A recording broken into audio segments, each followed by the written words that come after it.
you tuned into the ZRO HOUR. ZRO HOUR. That's right, you tuned into the ZRO HOUR. Once again, it's E-Day, and I'm back. Shout out to Alexi F. I got a special guest. He anxious to get on the mic. You know what I'm saying. But I got to do a little intro before I let him speak, man, because I got a treasure in the house, a true architect in hip-hop music, you know, for the contributions he's brought forth through the years. I got my man Bobbito Garcia in the house, a.k.a. Cool Bomb Love, a.k.a. Cucumber Slice. What's up, Bobbito? Bring it, man. What up? Yo.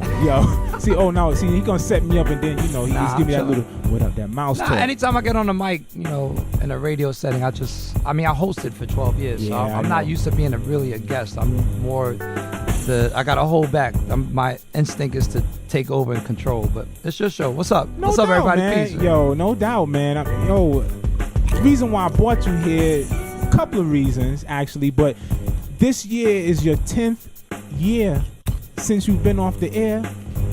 From the Stretch Armstrong Bobbito show specifically. Yeah, that's correct. Stretch and I did the radio show from 1990 to 1998. Stretch Armstrong Bobbito show, 89.9 FM WKCR here in New York City, Columbia University. It's interesting to me because I did the show with Lord Sear, who's still on Sirius Satellite Radio, Shady FM, All Out show. But Sear and I continued the program from 98 to 2002 in the form of the CM Famalam radio program. Famalam show! Yeah, exactly.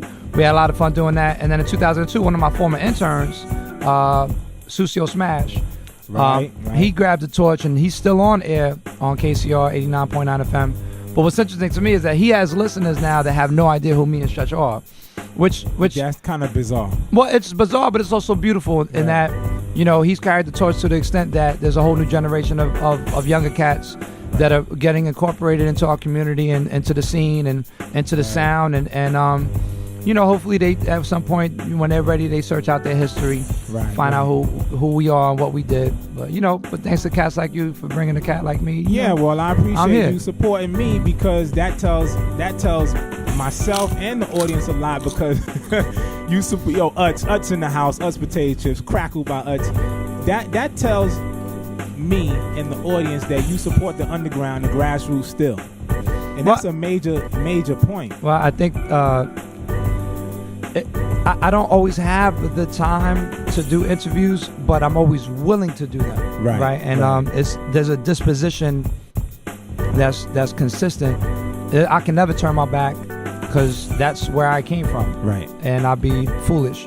So yeah, I mean, come on. I mean, hey, the Stretch Armstrong Bobbito show, they broke so many artists, man. Do you remember the top 11 artists you said you broke in the Ego Trips Book of Rap list? I don't know. I can tell you some of the names. I mean, starting in 1990, we had a great relationship with Matty C, aka Matt Light from the Source magazine. He ran Unsigned Hype, and so he was able to bring us a couple of the artists featured in his column, including in 1990 DMX the Great, who 7 years later became DMX and the platinum artist.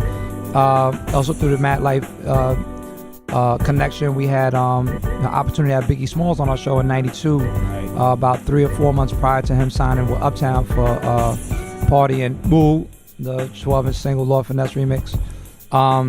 Moving forward, we also had Organized Confusion on our show when they were simply two positive MCs. Yes, big up Organized Confusion. For the younger cats that don't know, that was Monch's first group, Pharaoh Monch.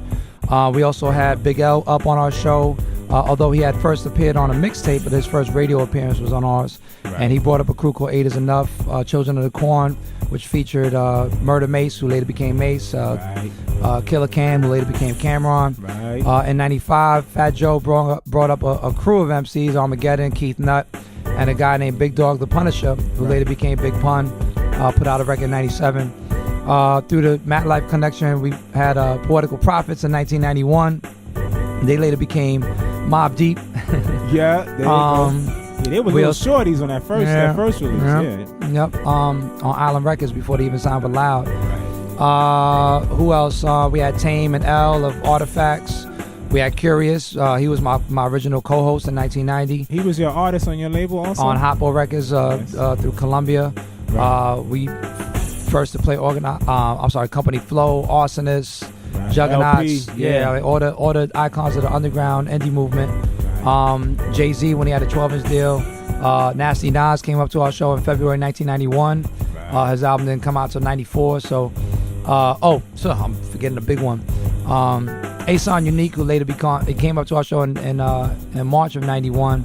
He later became Old Dirty Bastard as a member of Wu-Tang Clan. I was also the fortunate DJ to be handed the white label test pressing to protect your neck. Man, there's a lot of history. Tape, yeah, a lot of history. Yeah, a lot of history. Wu-Tang, Nas, Biggie, Jay-Z. I mean, Mobb Deep. You go right there, just like 5 of the biggest names of the 90s, period. And they all started out our show. So very fortunate and a blessing to have experienced that and to help out those artists. And some of them look back and gave us little thank yous, and some of them didn't. But we didn't do it for the thank yous. We just did it for our people. Well, we were talking earlier. We were trying to get this interview set up so it could be like in